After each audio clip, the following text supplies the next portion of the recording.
Hello everyone, welcome to lesson 10 in math. It's multiplying and dividing fractions, and this is going to be kind of like the last lesson for fractions.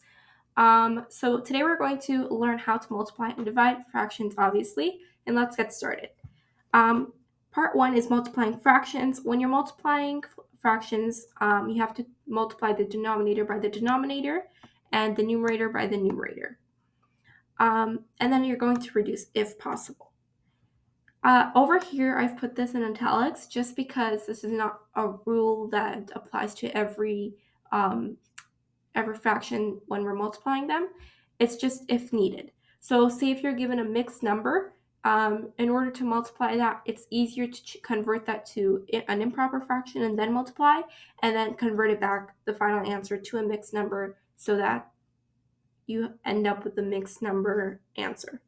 I have an example here just so you understand what that means. But again, this is only if needed. You don't need to do this kind of quote-unquote rule every single time. So here's an example with mixed numbers. And we talked about how to convert mixed numbers to improper fractions in lesson 8. So if you need a refresher on that, or if you don't know how to do it, you can definitely check that out. But here I have 2 1/3 times 1 4/5. So I did for the first one, it becomes 7/3, and then the second fraction became 9/3 as an improper fraction. And now we're going to go back to our normal rules, which is multiplying the new denominator by denominator, numerator by numerator. So it's 3 times 3, which is 15, and 7 times 9, which is 63.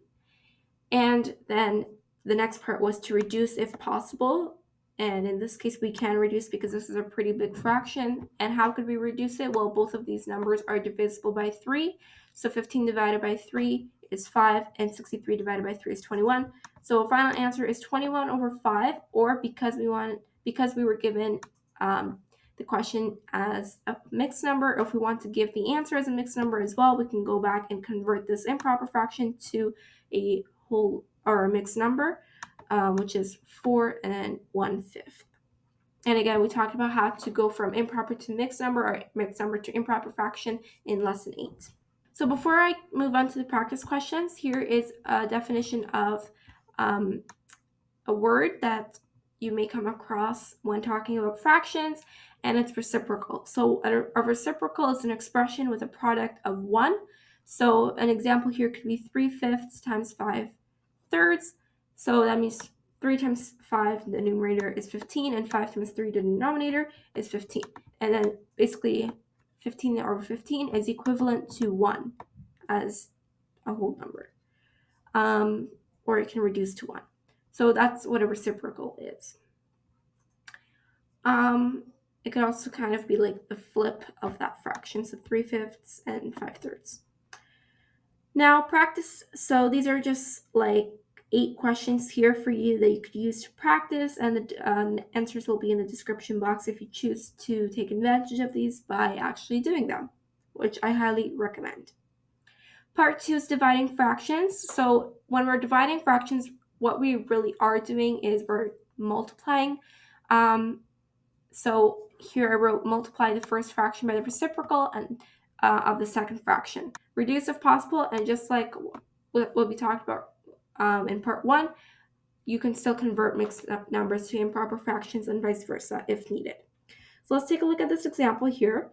It's 3 1/2 divided by 1 2/3. So converting these to improper fractions, so 3 1/2 would become 7 halves, and 1 and then 2/3 would become 5/3. So what now I'm doing as well, I've highlighted here, is this division sign changes to multiplication. And like I said, we're multiplying the first fraction by the reciprocal of the second. So technically what I've done here is just for the first part, I changed the multiplication sign, but we're still not there yet. We're still not ready to multiply, quote unquote, divide. So what I have to do is when I'm talking about the reciprocal of the second fraction, I'm talking about taking the 5/3 and flipping that. So it's going to become 3/5. And now I'm finally ready to multiply. And so 7 times 3 is 21, and 2 times 5 is 10. When we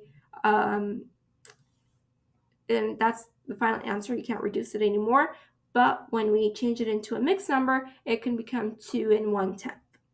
So that is how you divide. And I know it's like, well, that's more like multiplying. Well, yes, it's more like multiplying, but that's how you divide fractions. You technically do the opposite by multiplying.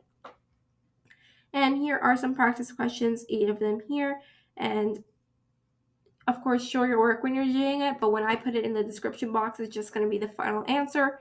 And yeah, so this was actually all the stuff for today's video. Hopefully it was pretty easy. I didn't want to include any random notes or stuff. It's pretty straightforward. Multiplying and dividing fractions is very easy. The more you practice with it, the more easier it will get. And yeah, that's pretty much it.